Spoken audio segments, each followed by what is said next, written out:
Everybody deserves a second chance, even video games. Welcome to the Second Opinion Podcast, where the reviews aren't always right, but we are. We're here to give you the gaming takes you didn't know you needed. We've been deep in the gaming world for 17 plus years, covering all the news, releases, and drama in the gaming world, and having a damn good time while doing it. Just because some website gave a game a low score doesn't mean it's a fail in our book. We're all about giving games that second chance, diving back in where others quit. And we should probably tell you that we're real and we're very loud and opinionated, and 90% of the time we're completely off topic. But that's why you'll love us. This is your Second Opinion. Now, here are your hosts, Toaster, Soleb, and Bolts.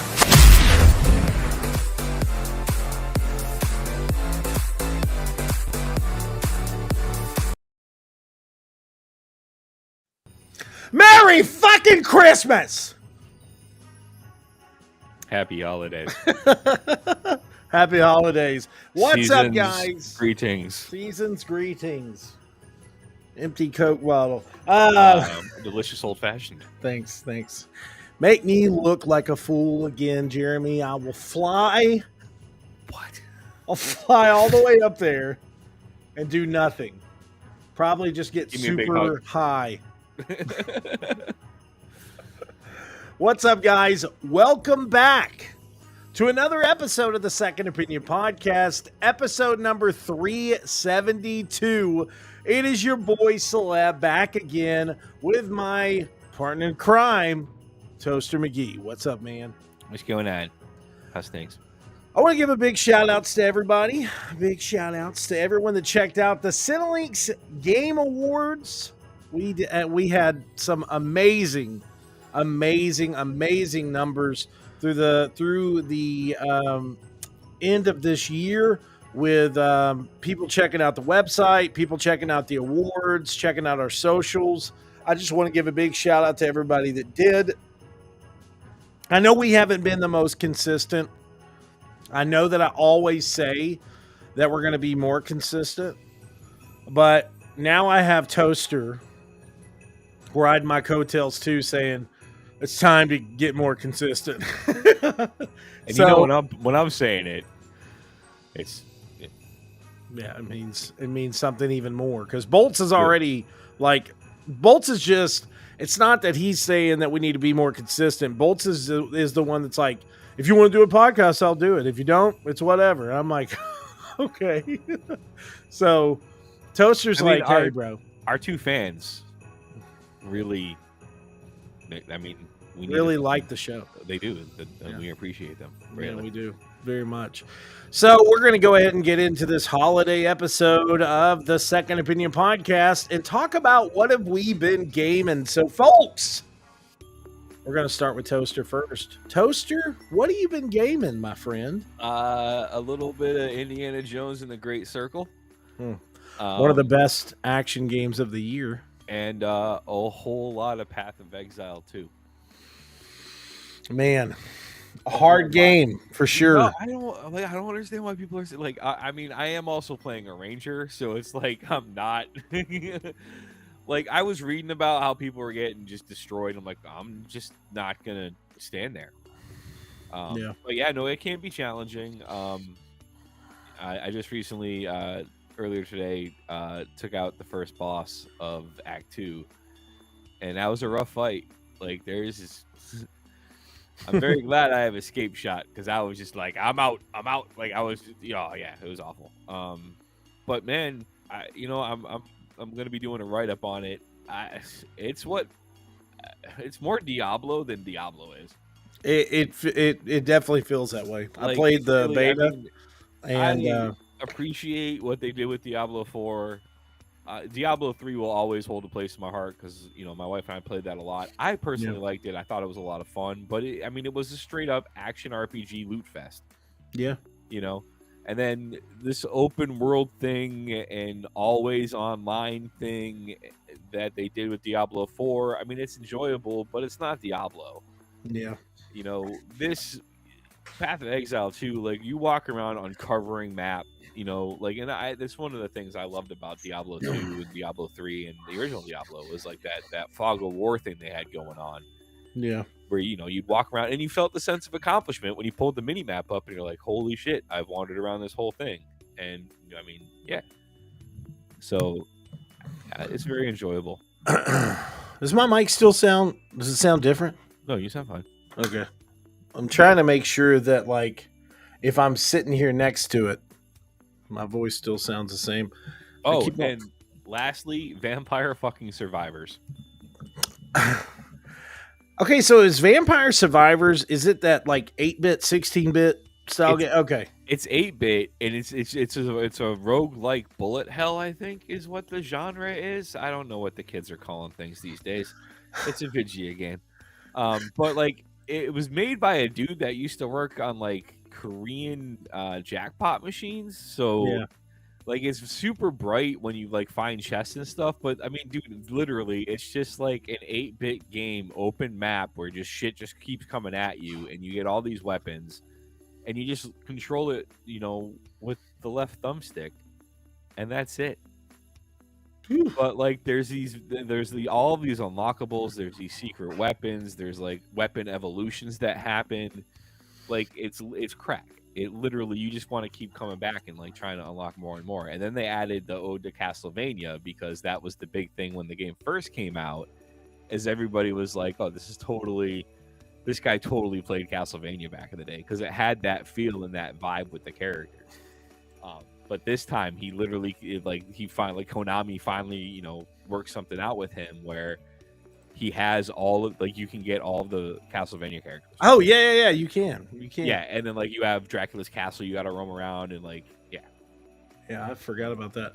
Okay, but before we get into my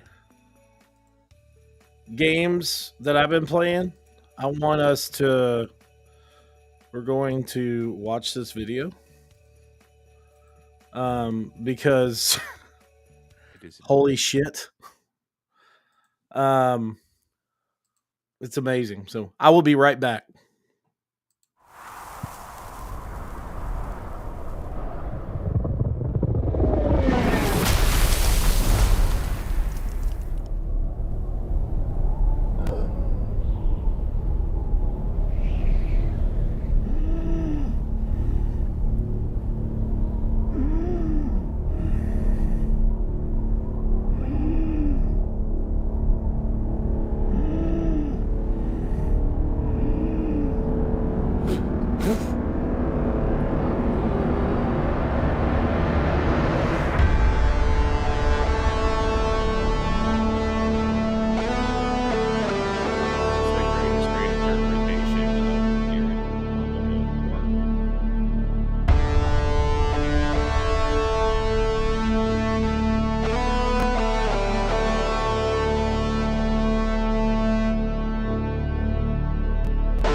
Fucking goosebumps, bro.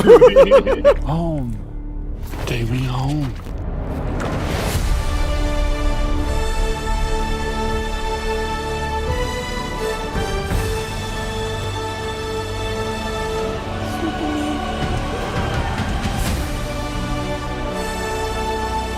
Superman.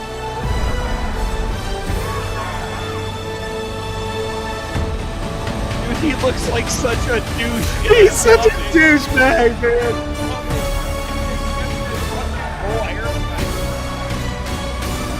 That was metaphorical.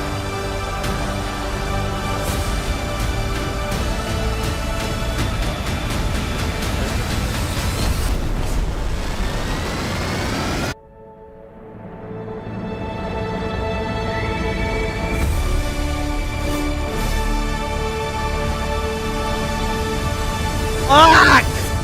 How could you not watch that and not just have a total shit fit like as a fucking fan of Superman. Like, dude, like, so they're already talking about, just by the sheer number of watch or views that this trailer has gotten, like the hype train is fully running. look Like, at that. the studios are expecting, like, they're just expecting blockbuster level excitement for this movie. And honestly, 32 million views in just 2 days. if this movie can keep your emotions at the height that this trailer keeps them at for the entire movie, this movie's going to be fucking amazing.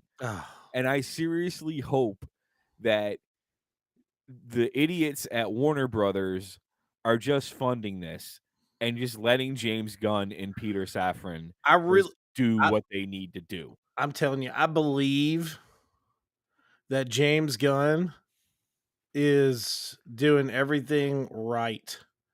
I mean, Let's look at this real quick. Hold up. First Peacemaker off, was fucking amazing. look at crypto, bro. Yeah, dude. Like, the entertainment industry needs to stop, man. There's too many bestest boys out there now. There's way too many bestest boys. You got Scratch from Baldur's Gate 3. You got Dog Meat from Fallout 3 Yep. and Fallout 4. Everybody loved Dog Meat. You know, now you got Crypto. You know, I mean, he looks great as Luther too. he does. He looks And I know he's going to do a great job, but like this part right here. Yeah, let's talk about Nathan Guy douchebag Gardner Fillion. Holy shit. All right. For Bro. those of you who don't know, Guy Gardner is an egotistical, arrogant asshole. Batman straight up punched him in the face in front of the entire league, and everybody laughed. In fact, they keep telling the story of the time that Batman punched Guy Gardner in the face. Yep. And they kept the fucking douche bowl haircut. Like, this is oh my God. Crazy, dude. Crazy. I like Guy Gardner has always I'm not even I'm not even a big like DC fan to where I know the history of this and that. Dude, like this.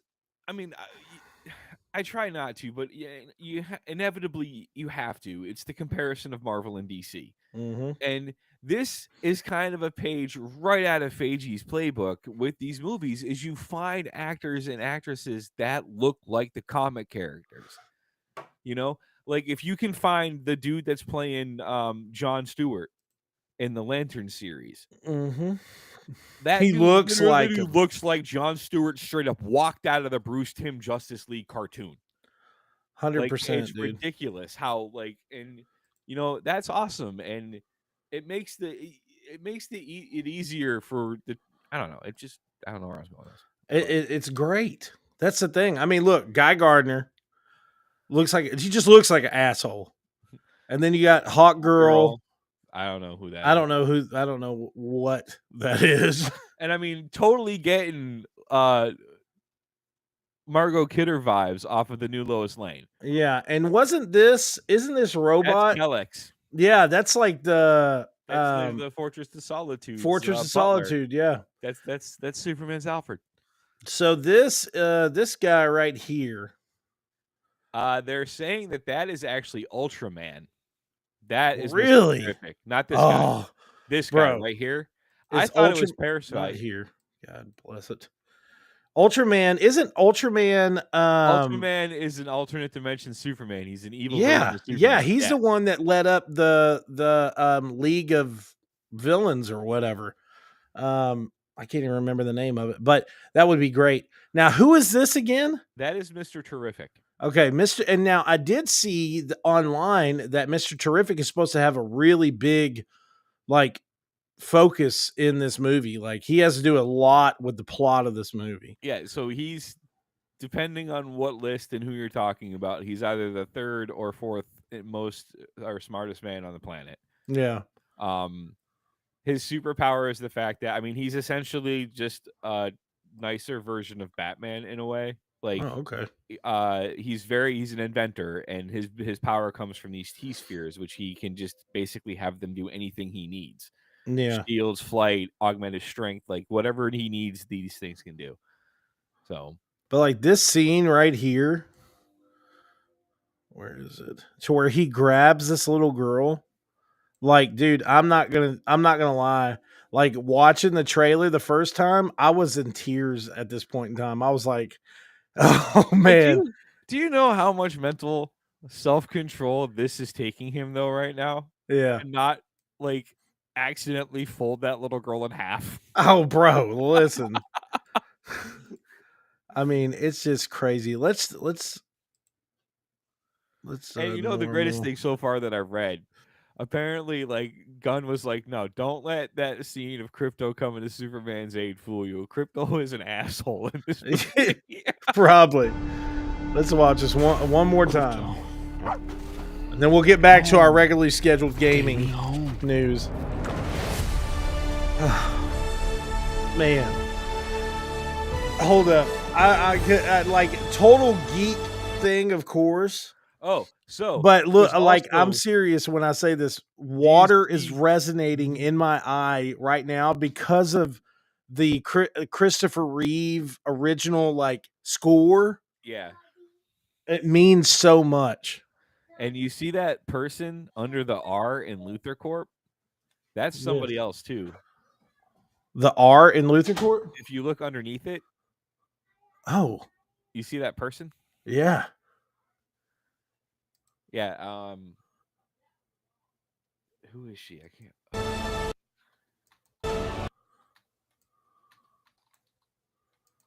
Hold on. Oh, there is a person. I didn't even see that before. Toaster out here pointing out Easter eggs. All right. Let's click play.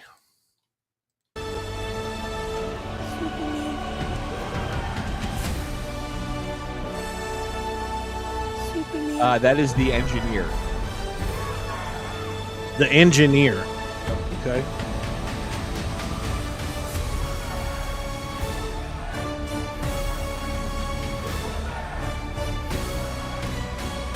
Fuck. The engineer, alien, or Man. Fucking A, dude. so the engineer, or Angela Spica, Uh-huh. is an electronics prodigy and a member of the superhero team, The Authority, who will eventually get their own DCU movie, blah, blah, blah. So that's who that is. Okay. Okay.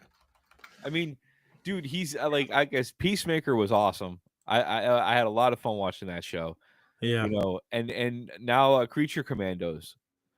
You know, like awesome. Haven't soundtrack. watched it yet. Oh, dude, it's so good, and it's got such a great soundtrack. You know, like, and it's perfect. Like, and the music just lines up perfectly. Like, that's like the one thing I've always loved about James Gunn's is the movies that I've seen. Like, I haven't seen Slither or any of his earlier stuff that was a little out there, I guess. Jesus.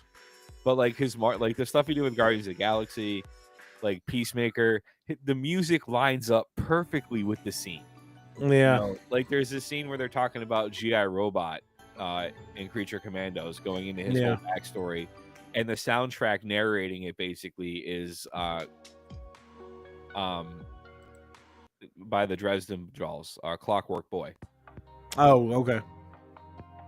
You know, are they? Well, look. Man. That trailer, man. Just man, dude. Like, and that's the one thing that people don't realize too about, like, I'm an old school DC fan. Dude. Like, I don't you know, remember every aspect of it, but I remember getting the comic book in the mail, The Death of Superman. Oh yeah. And like, I remember reading that page to page and just being like, "Oh my god, he's gone!" Everybody sits here and like everybody's talking about how Superman movies are always getting remade, and there hasn't been a successful one. And honestly, I kind of think I know why. And it's the same thing with like how I am with Kevin Conroy. All right, Batman the Animated Series was fucking amazing. They did such a great job of walking the line between an adult cartoon and the kids, and that's what made the Cape Crusader on Prime so fucking good too. Is they threw that to the wind and they leaned heavily into the darker side, and the whole like yeah. Anyway, but Kevin Conroy's voice performance was so awesome that's the voice I hear in my head when I read a Batman comic. Yeah, For like a lot of, no I mean, question. he has been the voice of Batman pretty much up until, like, you had Peter Sellers come in on The Dark Knight, and then you had I guess you had Jensen Ackles and who's the other guy that does him? Oh man. I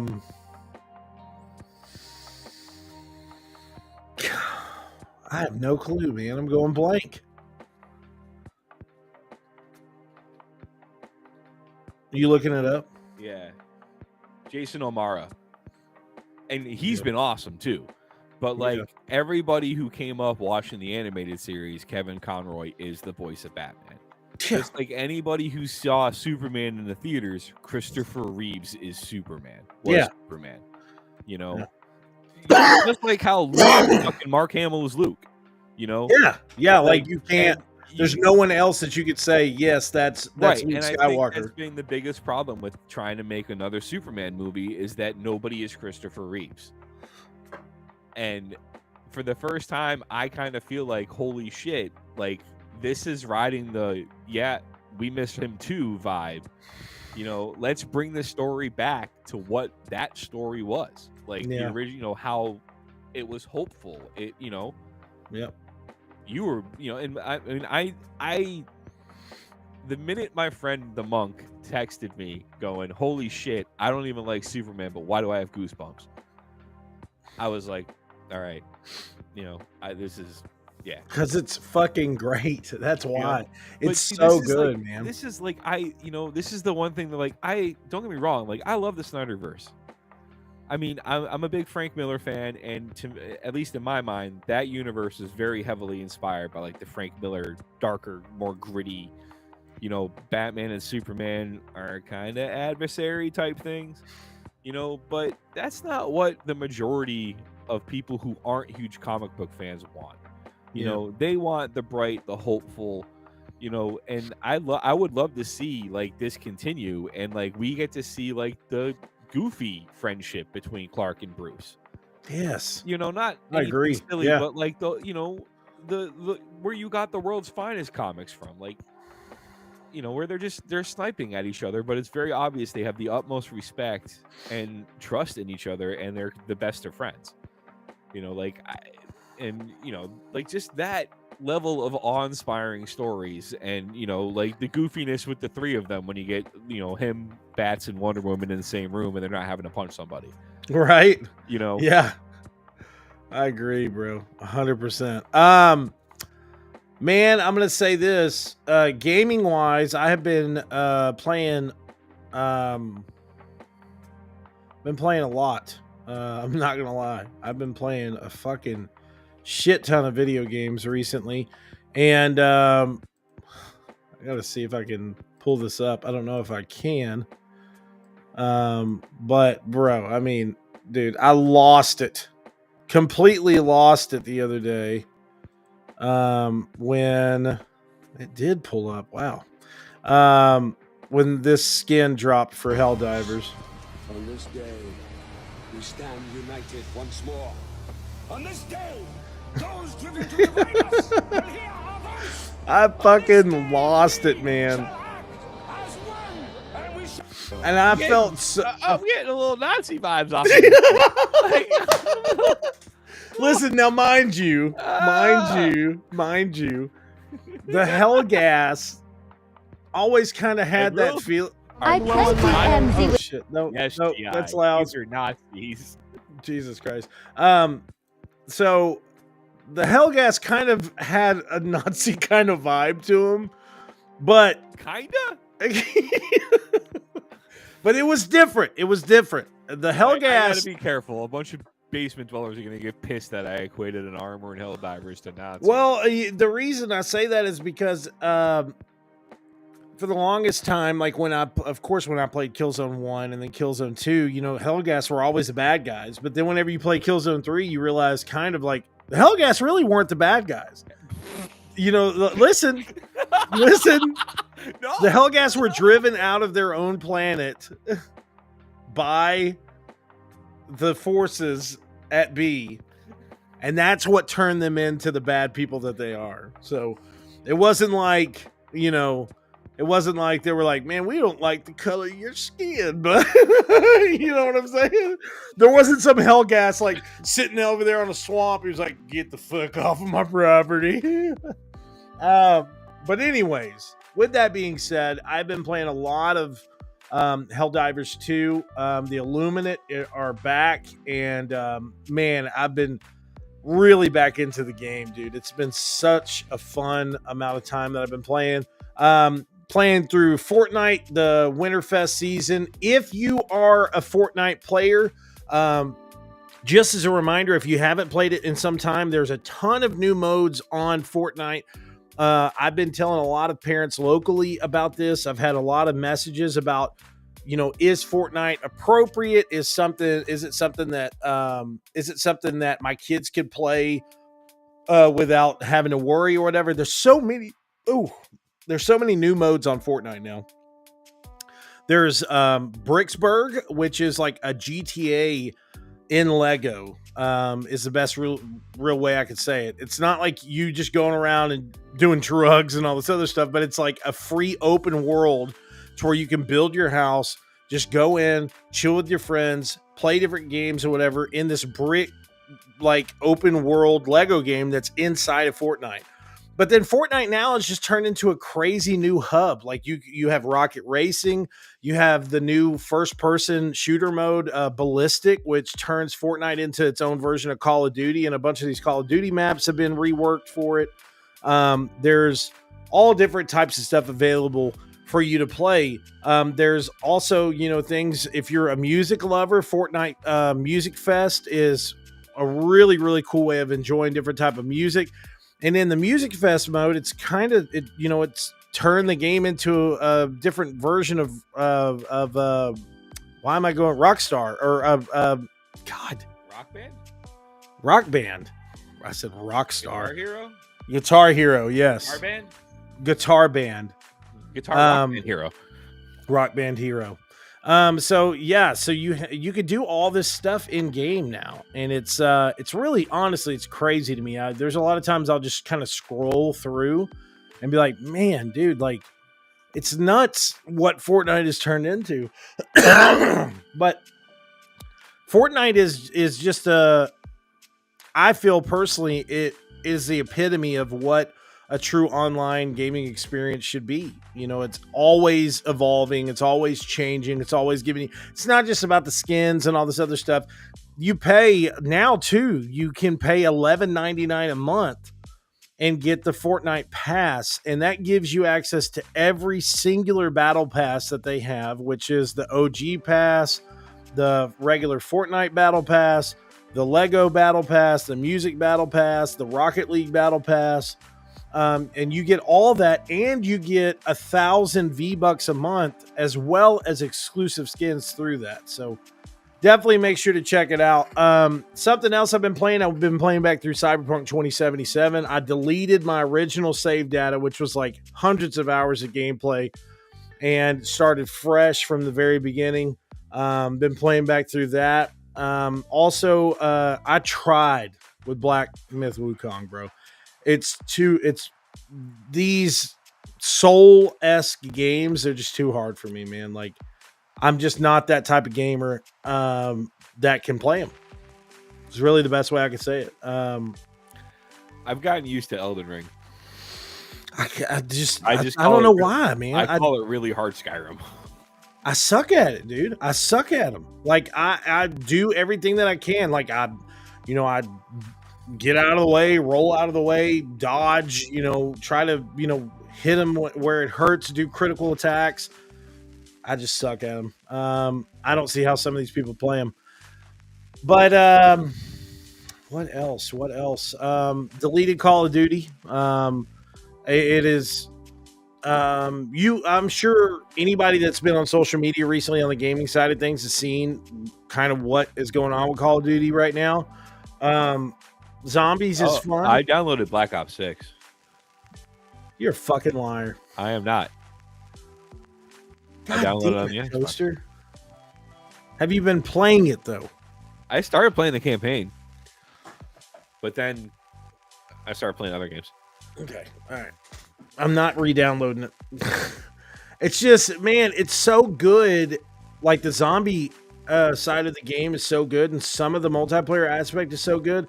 But bro, the players online are just, dude. The like community's probably fucking trash. It's not just in the aspect of it being a trash community. It's the aspect of the gameplay is being trashed because of these fucking cheaters. Like this anti-cheat system that Activision has, it does not work. They invest all this money and they pump up all this shit. And like you get into a game and you run into somebody that's just like the best player you've ever seen in your life. Like, I'm serious. One of the last games I played, I thought I was doing pretty good. And this dude that was on the opposite team was constantly killing everybody left and right, left and right, left and right. So I go on there and look, the motherfucker had like 64 kills in just a regular team deathmatch. And I'm like, dude, come on, bro. Like, there should be a balance. You know, like I don't know why they've gotten away from like balancing like your prestige level. Like I'm prestige 2, I think, and like I do fairly well in multiplayer. And when I'm getting into these games and I get teamed up with these people that have like prestige 150, like I'm like, dude, how do you have time to prestige that way? And it's because of most of them end up doing some type of cheat XP unlock, and they unlock all these different weapons that are so much more heavily damage focused than yours. I mean, they give you one fucking shot kills. You know what I'm saying? It's just I mean, that's why I like if I do play those games, it's the campaign. I don't do the multiplayer. Yeah. You know, I'll do multiplayer in Destiny on the occasion. Like I'll do the Gambit, which is fun. Yeah. You know, but I've also gotten super. Go ahead. Hey, it's my fellow Mass Effect fan. Hello, Poison. Hey! Woo! Happy belated birthday, ma'am. Oh man, so good to have you. Which is why I don't play any longer. Yeah, 100%. It's just nuts to me, and it's very tiring and irritating. I just need another SSX game to come out so I can continue to whoop people's asses in snowboarding games and get. Have you played Marvel Rivals? No. You should play it. I downloaded it. Oh, bro, we got. I still got it. Like I'm still doing Indiana Jones. Now listen, that is one thing that, of course, I played start to finish, and it was so good. I just cannot believe fucking how much Troy Baker sounds like fucking it's Indiana. Fucking weird. It's insane. Hey, but the good thing is, if they ever want to make a Han Solo standalone game, Troy Baker, man, he's done his auditions already. So, but anyways, moving on. We're already 34 minutes into the show, so I gotta step it up. We did fanboy over Superman. I did fanboy. So I know we have been gone, so just bear with us. But there was a lot of games announced at the Game Awards. I've been waiting for this section. We're gonna hold off and talk about the second opinion, which is Xbox won't have exclusives going forward, as it's been claimed. But we're going to talk about that after this here. So, man, there were some games, dude. There were some damn good games announced. Let me see if I can find the main ones. Okay, so they showcased the Mafia Old Country first premiere trailer, which the game looks great. Showed off all different types of stuff. They showed off, Dragon Age Revive, Den of Wolves, Last of Us Part 2 Remastered.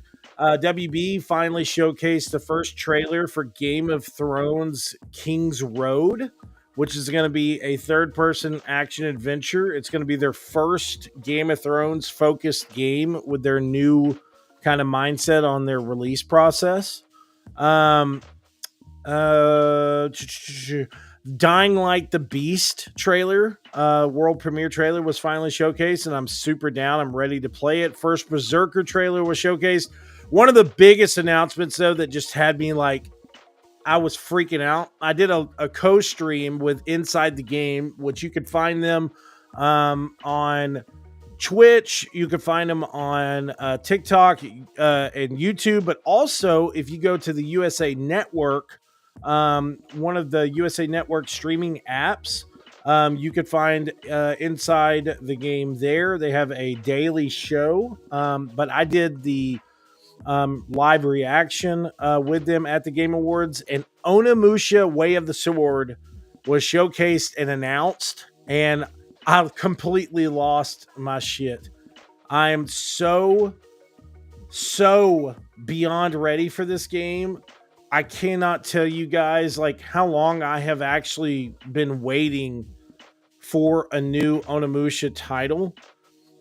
It's been some time, and I can't tell you guys how excited I am about it.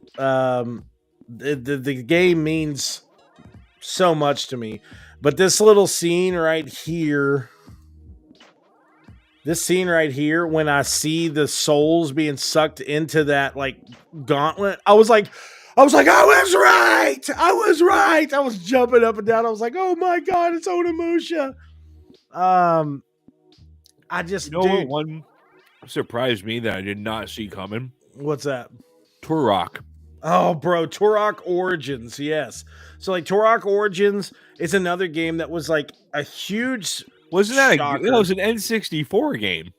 Yeah, Wasn't Turok hasn't been out since, like, the Nintendo 64 or PlayStation 1, I believe. If there was one on PS2, it was not one that I really knew existed. Of course, Omen of Tyranny for Helldivers 2 DLC was showcased. Warframe 1999, Turok Origins. All right, it originally came out on the N64. Mhm. There was Turok 2 Seeds of Evil. That was on the N64. Rage Wars, which came out on the N64 and the Game Boy Color. Crazy. And then there was Turok Evolution, which was on the PlayStation 2, the original Xbox, and the GameCube. Was that the last one? No. Turok Escape from Lost Valley, which came out on July 25th of 2019 for Xbox One and PC. No way. Yeah. What? Developed by Pillow Pig Games and published by Universal Studios Interactive Entertainment on July 25th, 2019 for Xbox One and PC.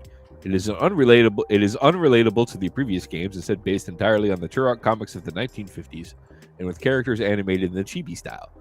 The game is played from an isometric perspective, with Turok and his brother Andar fighting numerous creatures as they venture through the Lost Valley. That is not a Turok game. That is not a fucking Turok game. I don't care what anyone says. I don't care if it was made by the original creator of Turok. That is not a fucking Turok game. I gotta pull this image up. But you know the one I've been chomping at the bit to talk about this, dude. I'm sorry. You can tell me to hold off if you want me to wait. No. Hold up. I gotta share this tab real quick. Look at this. That is not Turok. No, sir. Bad developer. Wait, there's a dinosaur. There it is. No. Okay, go ahead. The Witcher 4. Okay. I mean, hold up. Right. Yeah, go ahead and get into it, and then we're gonna play the trailer because this is. Okay. I agree with you. This is a really big. All right, so for all of you fucking man-childs on the interwebs that are pissed because Siri is a Witcher, if you did not see that coming, please stop playing the Witcher games and stop calling yourself a Witcher fan. Secondly, stop with the "oh my god, it's a woman protagonist" bullshit. Just knock Who gives it a off. fuck? Nobody fucking cares anymore. It's old. We're all getting tired of it, and it's annoying. Who gives a flying fuck? Thirdly, for real, to all of you lore people, Anders Sarpowski cared so much about the lore that he sold the rights to The Witcher for $9,500 in its entirety, did not ask for royalties, kickbacks, or anything to do with the series going forward. Yeah. That's how much he cared about the lore. He did not. He didn't So- care about the lore. Stop it. And refer back to my original point of if you didn't see this heading towards Ciri becoming a Witcher, you're fucking stupid. You obviously didn't enjoy the game or understand what the series was about. Now, I will Literally, say, even though- I do. Go ahead. I will say this about the lore hounds. I will agree with you to some extent. I am very curious as to how Ciri becomes a Witcher. And I think, honestly, the easiest way out of that corner is probably going to be the fact that she's got elder blood in her. I mean, Let's just a watch this trailer. person that can traverse time and space probably can handle a few nasty beverages. That's what. Oh man. Just No, let's like just- the let's, whole no, like, and this is women- supposedly 4 to 5 years after the last game. And honestly, all right, for all of you people watching this trailer right now, this was probably recorded on an RTX 5090. It's not going to run on your PlayStation 4. It's not going to run on your PS4. Plain and simple. Get over it.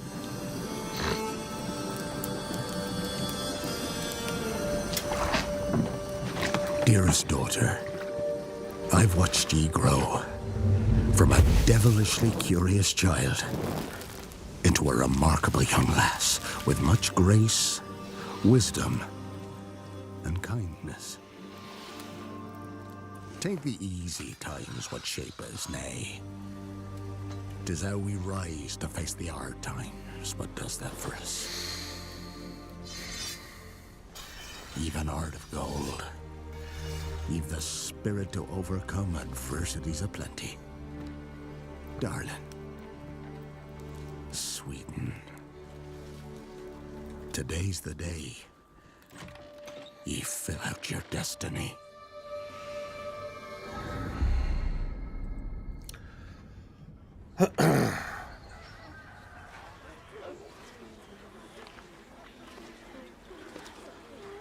Fucking yokels.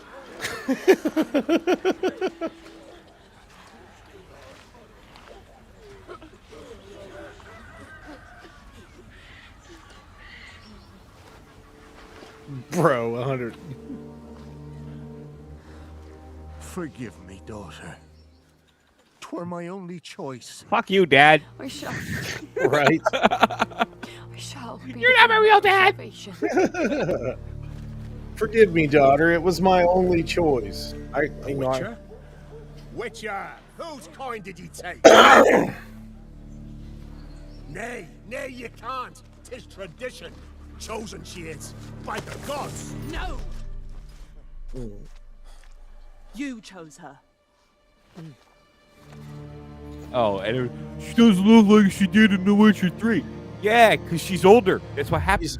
She's older, and they did recast a voice actor, just like they did in Metal Gear, because it was a different situation and an older person.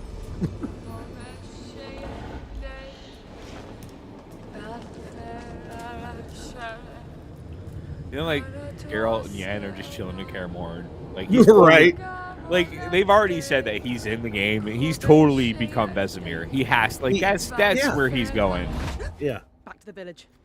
Go, now. Nay, I must save them. Save the village. Save yourself. Nay is crazy. Dude, look at the size of that girl's ears. Run. To shelter. To Like, your look father. at, like, seriously, can we rewind this a little bit? Run. We should have already known that she was going to have some issues with ears that size. Look at that! Look at that. What? Them. What? Save Are you an the elf? Save What yourself. are those ears? Like, I what? might have just left her there just because of You those just, ears. like, flap away with us. You know what? I just saw your ears. Get back down on your knees. I was gonna save you, but then when both things fell off your head, I'm just gonna. You can feed one of those ears to them, and they, there you go. You're sated. Just go back earless. Man, and this trailer, dude. We're gonna get hate from big ear people everywhere. Right? Second opinion hates big ears. Maybe we'll take our big ears and stop listening to them with our big ears.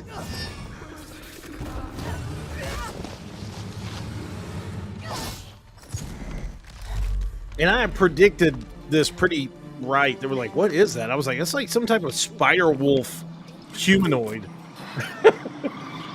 Look at that! Oh yeah.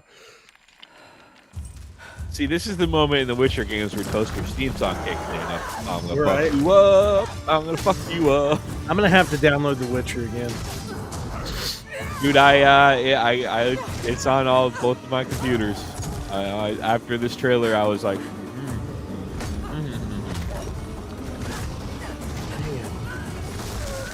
man, Soleb, you let yourself go. This was so fucking sick, bro. See, this is the other thing too that they were saying is she doesn't use signs. She's trained in sorcery by Yennefer, so Yeah. she's actually using legitimate spells. Yeah. Which I think I'm really eager to see how they build that into the character development, because like you had the mutagens and everything in Witcher 3 with Geralt's character tree, like, and with his signs, but now you have an entire realm of magic available to you. Like that, bro. I'm really looking forward. Yeah. I'm like really looking forward to seeing what they're gonna do with character development in this game, like, and how you progress and stuff. Yeah. And another thing too, like, it was always made known in The Witcher 3 how special Yennefer was and what she meant for like the future of like being a Witcher, what she meant to like people in general, what she could do for the world. So like I don't see why these fucking people are like, she's the lead character. Man, this pissed me off so bad. I was like, you fucking, that's some shit that would happen in East Texas. When I first saw this trailer, I was like, oh, so that's where Ciri gets her Butcher of blah blah blah title from. So all we wanted, for her to go to the woods, to go to the gods. Gods? There are no gods. No god here. There are no gods here. There are only monsters. Oh, she gonna murder you all. You're all gonna die. When you saw that scene where like Geralt, or that's like, whoa, so that's where he's the Butcher of Blaviken. Okay, I understand.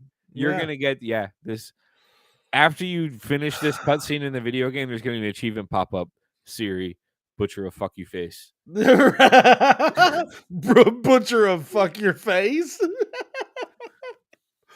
Oh man. So dude, I don't see how people can watch that trailer and not be like, holy fuck, dude, I at can't this wait. point, until I this think the game comes out. negativity that comes with like people saying like, oh my god, it's just to get clicks. Like, it has to be. You cannot be this fucking pathetic. Yeah, like, you I can't. agree.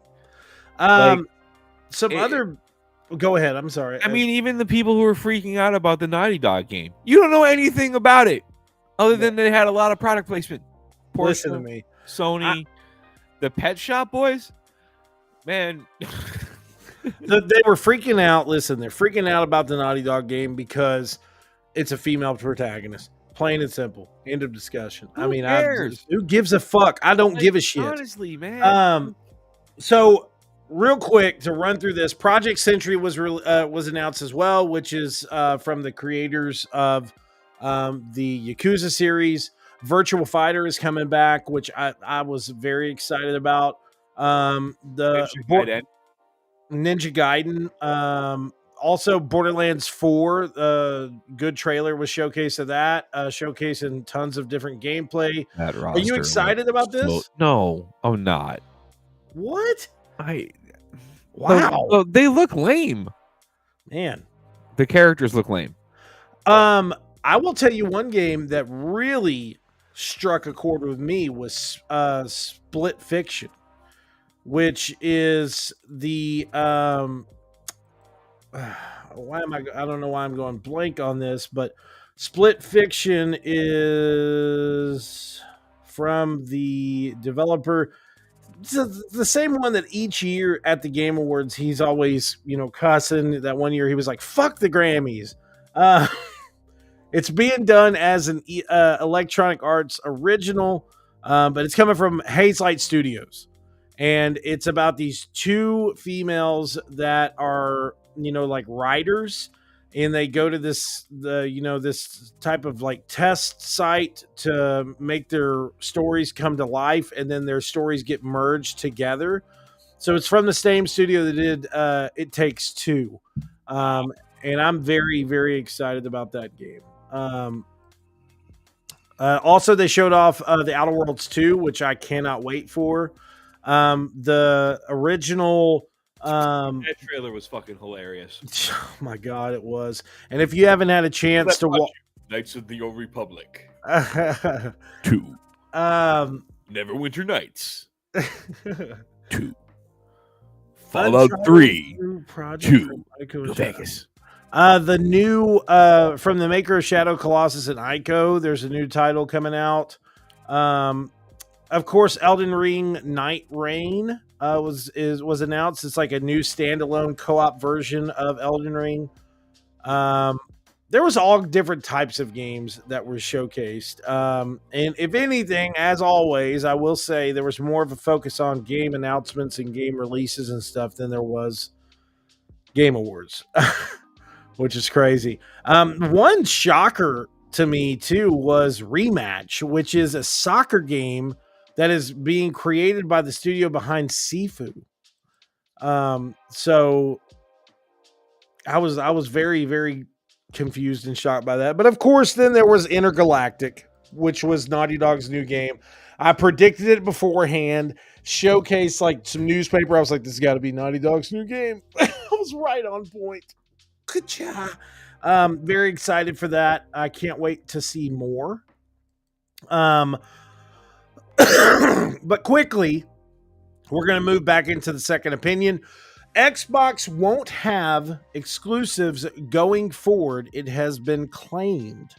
So according to Windows Central executive editor Jez Corden, who discussed his understanding of Microsoft's first-party strategy in a series of Twitter posts this weekend, it is being said that from his understanding, there will be no more exclusives going forward. They will pretty much just be timed exclusives. It says Xbox won't have exclusives going forward. Everything is moving to a timed exclusive slot. If some games are exclusive, it's going to be an incidental exclusive at best.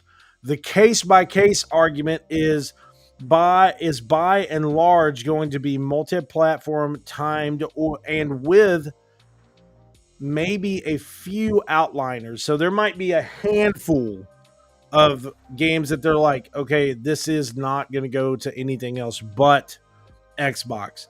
But most of these games, from what he is saying in this new outline for Xbox, it is pretty much clear now that Xbox will no longer have exclusives. So, Toaster, I mean, what do you think about that? I think it was a natural progression of things. I think it's a smart move. Yeah. The timed exclusive thing it's going to be a bonus to the Xbox owners who are going to get to play it first, especially those on who have Game Pass and are, paying for the ultimate access to get level to the top tier studios. And then, people are still going to go buy a PlayStation. And honestly, if PlayStation hounds onto their exclusives, it, might help them with their console sales. Yeah. But, I think this is kind of Xbox's way of kind of silently being like, all right, look, we're not going to bother with this console war shit anymore. People are going to buy the console they want to buy. And we'll just go from there. Yeah.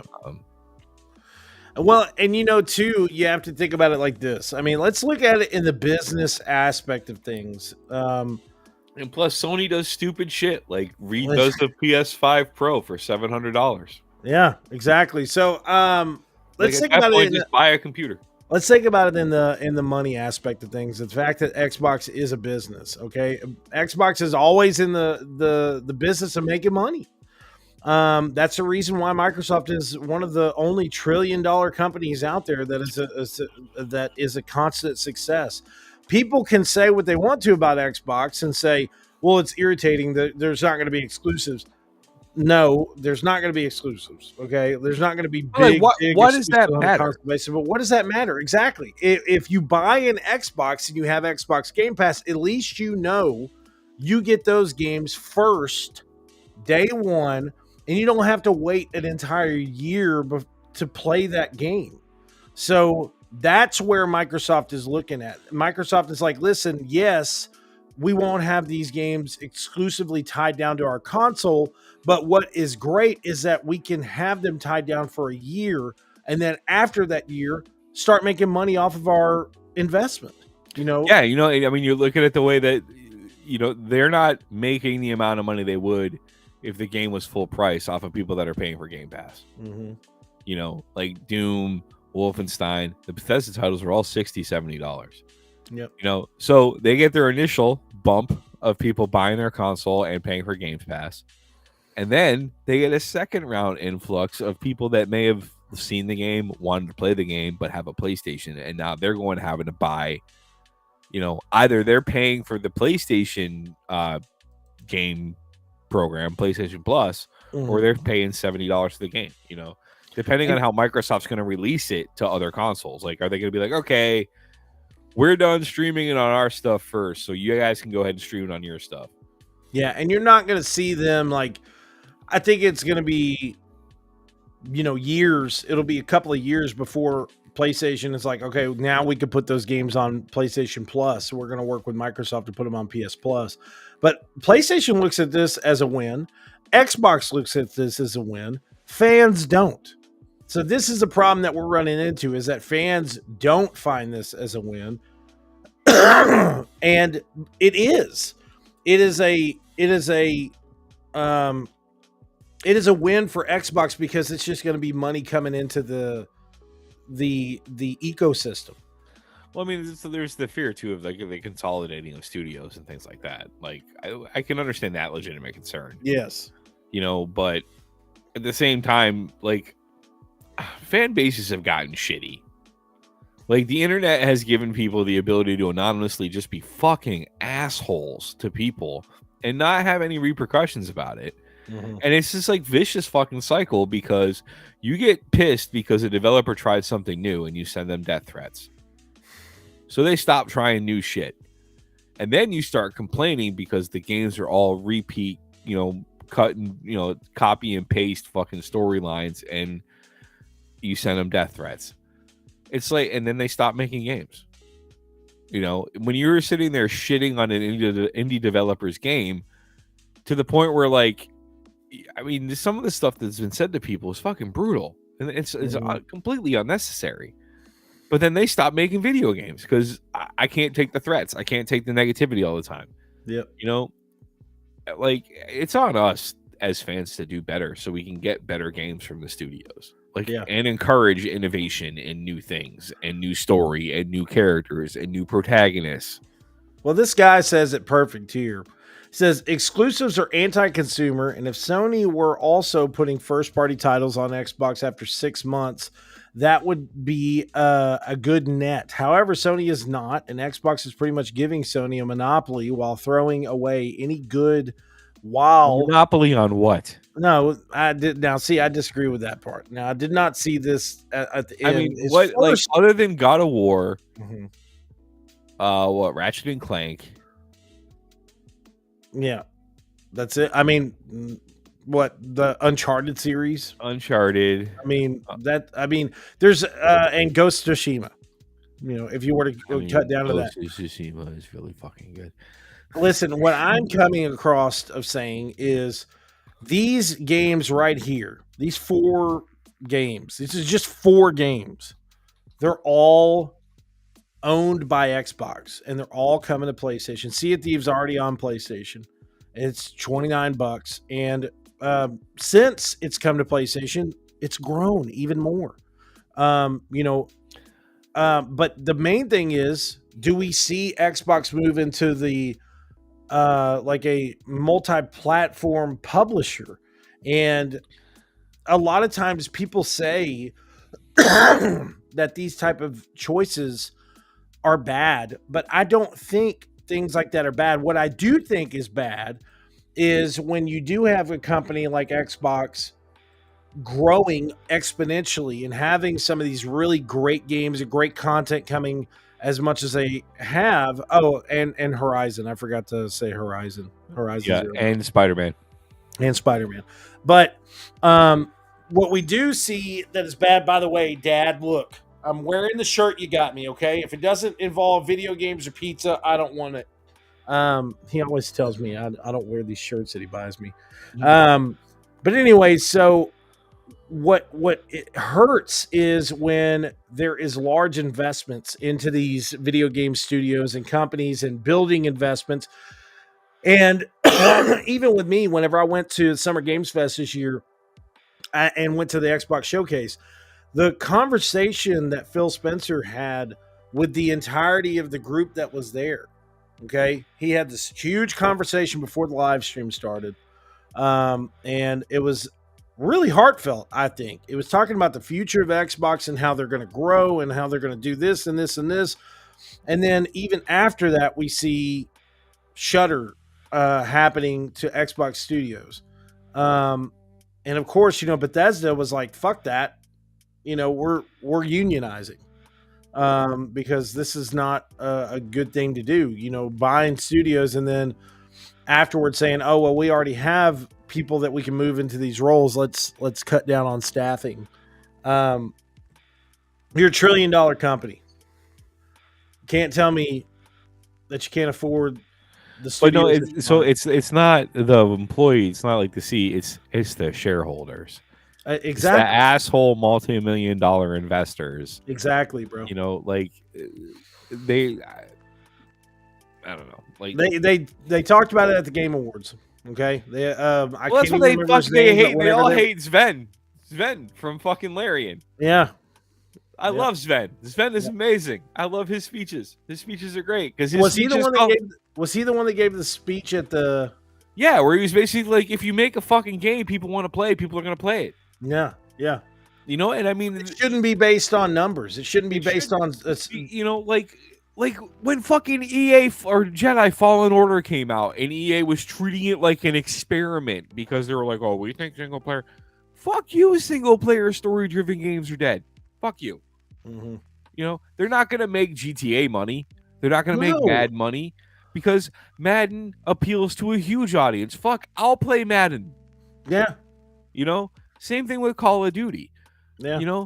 But a decent single-player, story-driven game will still make you fucking money because there is a very large, very, very rabid fan base out there for these titles. Look at Skyrim. Look at The Witcher 3. Look at the Mass Effect series, barring the ending of Mass Effect 3. Look at the Jedi Fallen Order, Jedi Survivor, Cyberpunk 2077.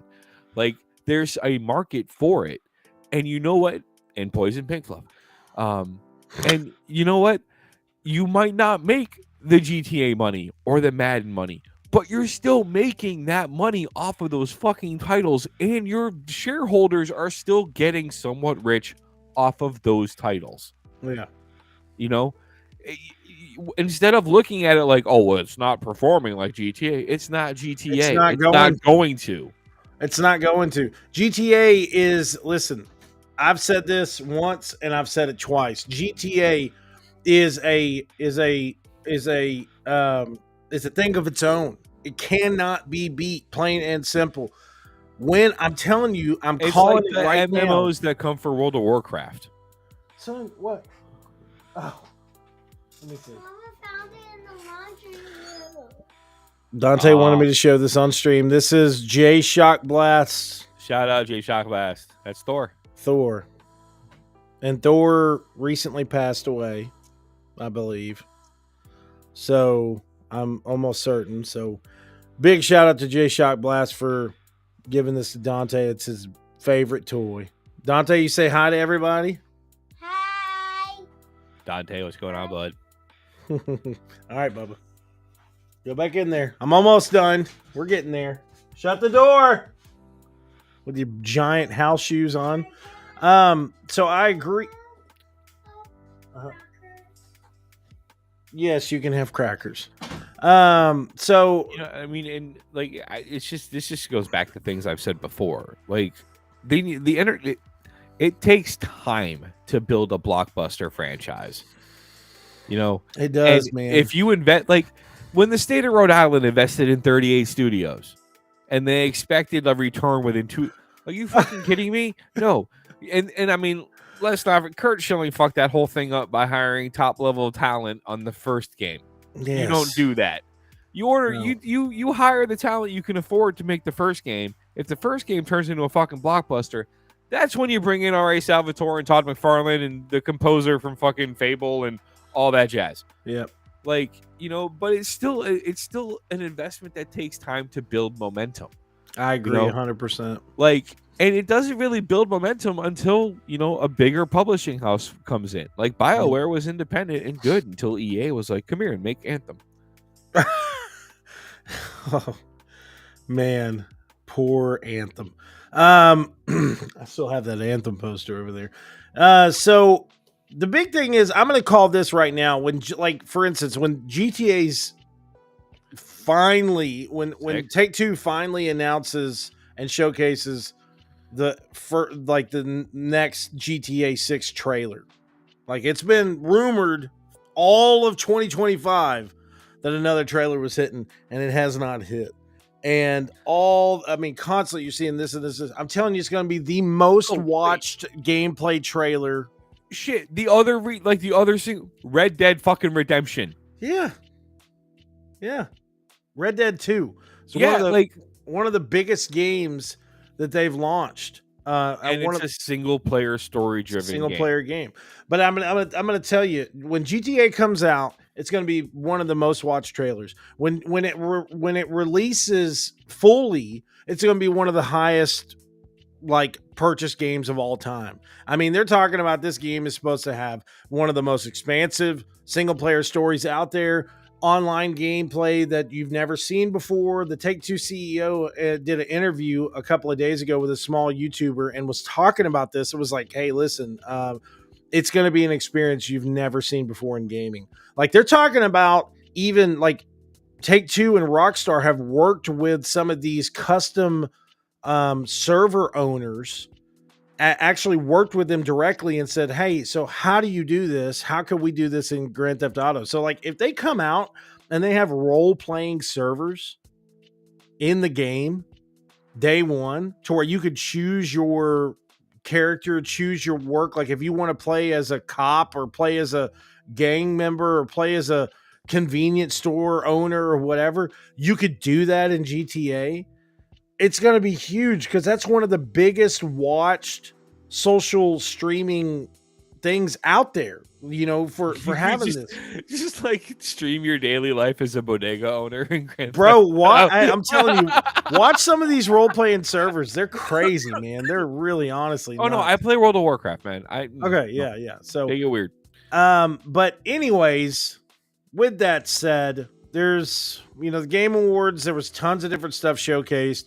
There's some really great games coming out in 2025. I don't know, like, Toaster, is there a certain one that's coming out in 2025 that you're just very excited about? Something that you cannot wait for? The Witcher 4. Is that it? And Ninja Gaiden Ragebound. Really? Yeah. I really like Dotemu. I love what they're doing. Like, their Shredder's Revenge, the Ninja Turtles game, and Streets of Rage 4 was great, and I love seeing this cleaned up 16-bit style graphic, you know, thing they're doing, coupled with today's controller response. It's, you know, I'm waiting to see more about Naughty Dog's game. That looks pretty cool. Mm-hmm. Onimusha, of course. Man,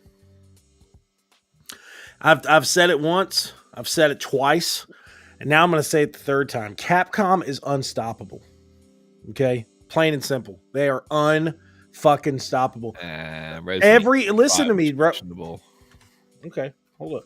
I'll prove my point. I'm just saying. Resident Evil 5 was questionable. Bro, you're talking about Resident Evil 5. Yeah, I am. Bro, that was years ago. I'm talking about now. You know who's not untouchable Games. and will remain so until they fucking release Symphony of the Night on the Switch? Konami. Release that goddamn game on the Switch. It's never gonna happen. Sorry, bro. Okay. Man. Wow. The amount of fucking games since I gotta 2021. take this call from the key CEO of Konami. Oh, he said sorry, bro. It's not gonna be done. Let me share this. Share this screen. I'm sure Konami has sold a lot of No, fucking no. games. I'm making a point. I Just look at understand that. I'm just this. agreeing with Dragon's you. Dogma 2, That's Resident a Evil garbage 4. game. What did you just say? Bro. Okay, so I'm just channeling a little bit of Skelly right there. That's all. I'm not into Monster Hunter stories, but Monster Hunter stories Monster Hunter was fun. It's and fun. Stories 2 is I fun. want to get on Monster Hunter World when that comes out. And then we have Biohazard. Resident Evil 7 was fucked up. Fucked up. Kitsugami Path of the Goddess, really great game. Dead Rising Deluxe Remastered, Fighting Collection Arcade Classics, fantastic. They re-released. Dude, it's a fucking Street Fighter versus Marvel, Listen, Fatal Fury, Final Fight. unstoppable. Monster Hunter Wilds is coming out in February. Then you got Onimusha coming out.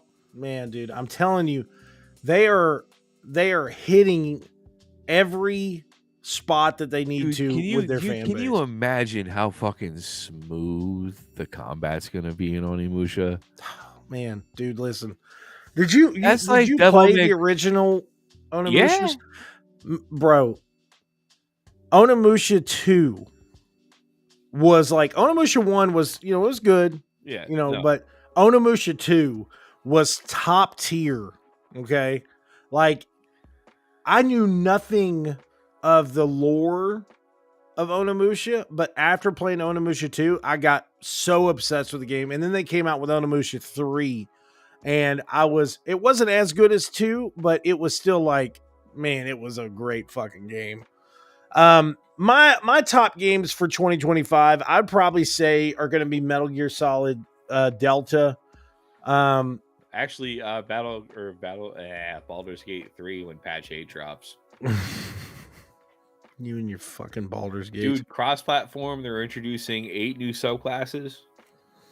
Eventually I'll play it. And like full-ass mod support. So like I really hope that they kind of just do this thing where they're like, all right, we're going to come up with an open map. Like, here's the continent. Now have at it. Have fun. And you go over there and like the enemies like Thomas the Tank Engine. I will say this. All right. So Outer Worlds 2, Metal Gear Solid Delta, Marvel 1943 Rise of Hydra. They Because didn't show any of that that game. When is that supposed to come out? it's supposed to come out next year, but it is That's being not. headed up by It's gonna be Amy Hennig. So I'm down for 2026 when that game comes out. Shut up. Mafia: The Old Country, Ghost of Yotai, Oh, I forgot about Ghost of Yotai. and then I'd probably say Grand Theft Auto 6. Now there's all kinds of other games too that are like honorable mention, like Death Stranding 2 on the beach, Civilization 7, Avowed, Atomfall, which is being done by Rebellion, and of course one of a game that I am still excited for, Assassin's Creed Shadows. So there's going to be a lot of fucking games in 2025. Let's just say that. In the Ubisoft boardroom, and they were like, so we're going to do a new Assassin's Creed game. Okay. All right. I got you. It's going to have 2 protagonists. All right. Yeah, cool. We're going to do feudal samurai Japan. Are you sure? Listen, but you've got to realize, I think they've had that on their pipeline for years. Yeah, but dude, I mean, fucking like I'm worried they're setting themselves up to fail because Listen, Sucker Punch put that fucking bar up here. But you got to realize, bro, they had no clue. Okay, they had no clue. Yeah, but I mean, so you had to if you were on the team for that game and fucking Ghost of Tsushima comes out, you had to have been like, fuck. Of course, I'm sure they were, but oh my god, I'm getting ads right now. Puff puff pass on driving. What is this? Drug impaired driving. Get off of my computer. God. All right, so moving on. We've been geeking out for a bit. We need to get this end of the show coming up. We don't do a show consistently. I know. Sony is now the largest shareholder in Kadokawa. Is that right? Kadokawa? The parent company that owns From Software. Now they are the largest shareholder in this company. So Sony is now the largest shareholder, but it has not acquired the company. Now the third party, the parent company, Kadokawa, want Sony to buy them. They're like, this has actually been reported that the higher ups at this parent company have come to Sony and say, like, we want you to buy us. How much do you want to buy us for? Please buy us. And it says, we are very pleased to conclude this capital and business alliance with Sony. This alliance is expected to not only further and strengthen the IP creation capabilities, but also increase the IP media mix options with Sony's support for the global expansion, allowing us to deliver our IPs to more users around the world. We are confident that this will greatly contribute to maximizing the value of our IP and increase our corporate value. We intend to do our utmost to ensure that our collaborative efforts with Sony produce great results in the global market. So I think a lot of people out there are still expecting Sony to come out and say that all these From Software games are going to be exclusive. I don't know if that's going to be the case. I think that Sony is totally okay. I mean, they're really good at shooting themselves in the foot, though.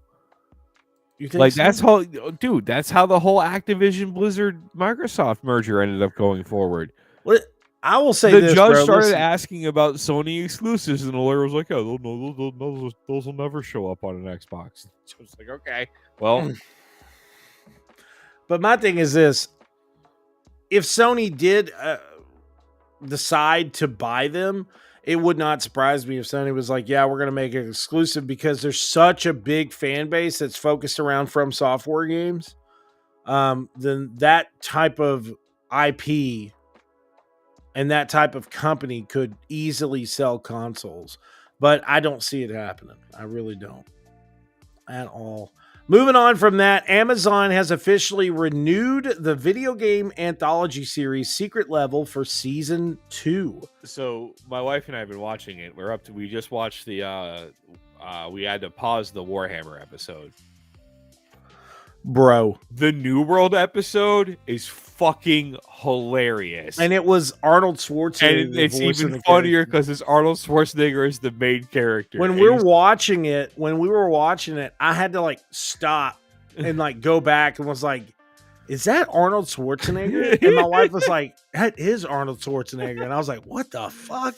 I've come for your country and your crown. That's my pancreas. Yeah. It's such a great series. Now I will say that first episode, I want to see more of that. Yeah. Like the Sony episode, I'm not gonna lie. There's a couple episodes that I'm not gonna say that give spoilers for, since Toaster hasn't watched all of them, but I will tell you some of them, they were okay. There wasn't. It kind of felt like, if anything, it felt more like an extended trailer for like something. But obviously, You could tell the hard work that they put into this. Now, I'm going to tell you this. Outside of the Warhammer episode, the Armor Core episode is fucking brilliant. Man, oh man, oh man. Like, I want to see an Armor Core Keanu Reeves CGI movie in theaters tomorrow. Like it, oh. Dude, like God. the talent, like so far, like the Dungeons and Dragons episode was awesome. Like, Yeah. I mean, I'm a D&D nerd. Yeah. You know, to have fucking Tiamat show up, like, and then you're like, who the fuck is that cleric? And he can just be like, "Fuck you, goddess, you're not hitting." Like, what? What the fuck are you? I'll You know, tell you and then- this: it was kind of depressing watching the love- Concord episode. I haven't watched that. I haven't seen that. I love the Unreal Tournament episode. I thought that was great. Bro. I think the only thing that would have made that better is if Zan flipped somebody to the bird. That would Yeah. have been beautiful. Yeah. You know, but like I can't wait for the Mega Man episode, and I hear the Pac-Man episode is like a fucking horror. Listen. Whoa, Like, bro. you know, but like if I really hope that this like I want hope to it see this continues. open it. Yeah, no, I and wanna open see- the opportunity for like I mean they tried it with Advent Children, the Final Fantasy VII movie, and it was almost. But you know, now you've seen the success of Lord of the Rings, the Tale of the Romarin, or whatever that animated movie I that was is. going to take my wife to go see that. Dude, it's been like people have been going to see it. It's been making good money. Like, I really hope this encourages Amazon and encourages game studios to be like, "What? Yes, you can use our IP." Yeah. Like, I'd Like love to see like the Blizzard CGI like cinematics team. Man. I want to Dude, see I'm sorry. I want to see Like, some of Diablo these 3 cinematics, Diablo 4 cinematics, like the Oh, yeah. Blizzard, like the War Within, their cinematics team is fucking amazing. Mhm. Now imagine if that cinematics team had a 15 or 30-minute window to tell a story. Oh, bro. Yeah. That's my only beef with the War Within right now. Like when the trailers that came out with it, like fucking Anduin looked like Steve Amell, literally looked like the Arrow. Yeah. And when you look at him in the game, because of the age of the engine, he looks like a weird dude with cornrows. You're just like, how do you look like How the do you Arrow? miss this translation? Yeah, like that doesn't look right.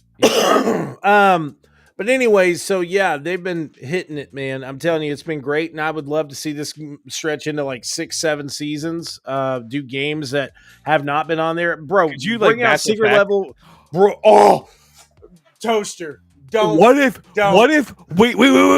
Don't. What if that was the Mass Effect thing that Henry Cavill was supposedly attached to?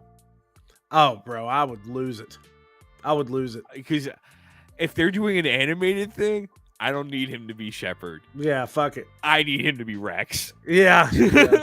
Like, We'll see what happens, but I really feel that Secret Level has showcased some really great stuff, and there's a really good reason to be excited for what they have what they have coming soon.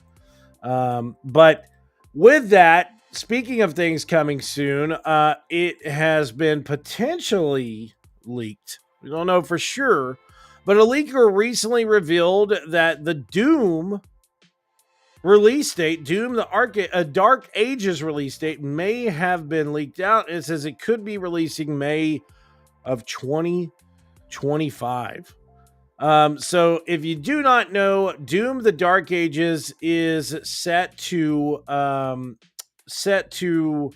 release sometime in 2025. And the good thing about Doom the Dark Ages is it is a prequel. It is something that I feel personally that the id Software team has been wanting to tell for some time now.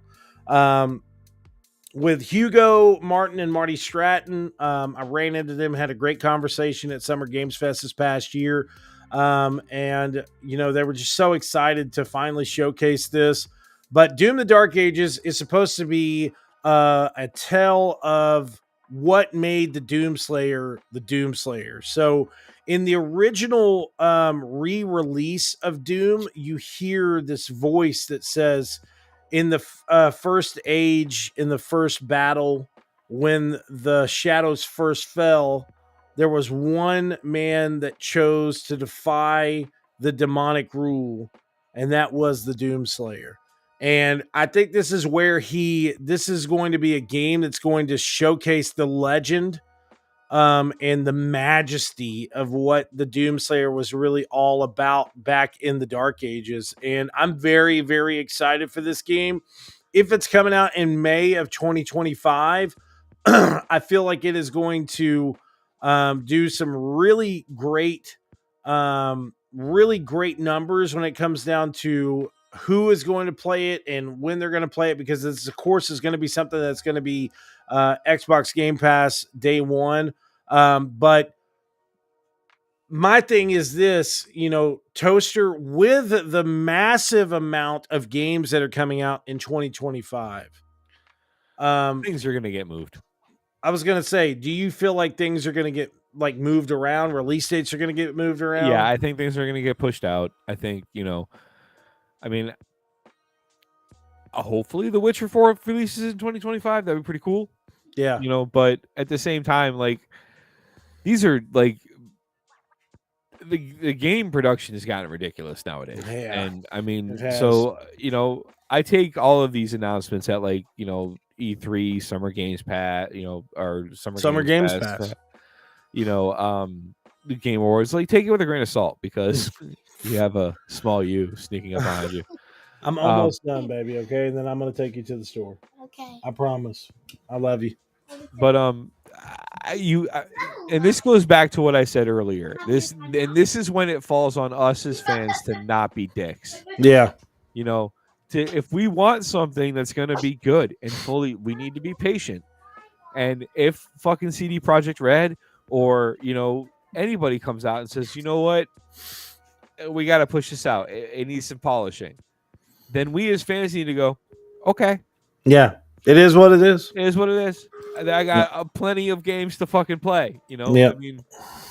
So I'm hopeful that these titles release this year. I'd like to give Doom a shot again, and I'm probably going to end up just restarting my game that I played, because I am not in a good place when I load my save. I have no ammo, and it's all of the fucking heavy hitters from Doom Eternal. It's not even funny. I'm just fuck. It's okay. I did that. And they're I'm dead. I was gonna say I did that in Cyberpunk 2077. I load in, and I'm like, what was I even doing in the game? I'm I don't even know. So I get down in my car, and I'm driving, I'm all vibing and shit like that, and then the Asaka clan comes up and just fucking demolishes me, and I'm what is happening? Why are they chasing me down? And I realize where I'm at in the story. I'm oh my god, bro! Dude, I went full crafter in my playthrough. I can, yeah. By the I way, have legendary +5 fucking guns. It's ridiculous. What is she? I have that too on Doom. I have the worst save. Yeah, it's literally, I have a shotgun shell and maybe a rocket, and it's all of the big dudes. It's in the castle level. Oh God, yes. I'm yeah, fuck. That's a and there's rough no one. ammo, and you're just Yeah. all right. Yeah. Okay. I gotta do nothing. But anyways, listen, we've been chatting it up for an hour and a half now. We will be more consistent. We will be doing a podcast once a week, no questions asked going forward. I've got my mind and stuff back, as Toasters even said.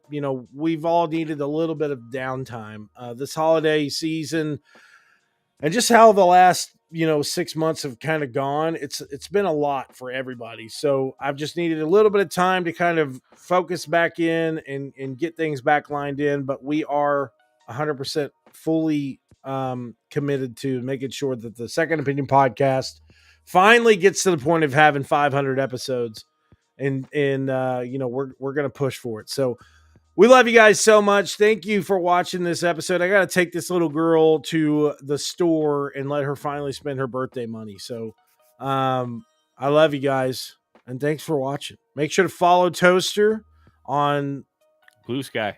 Blue Sky. What's your handle on Blue Sky? Toaster McGee. .Blue Sky. Yeah, or whatever.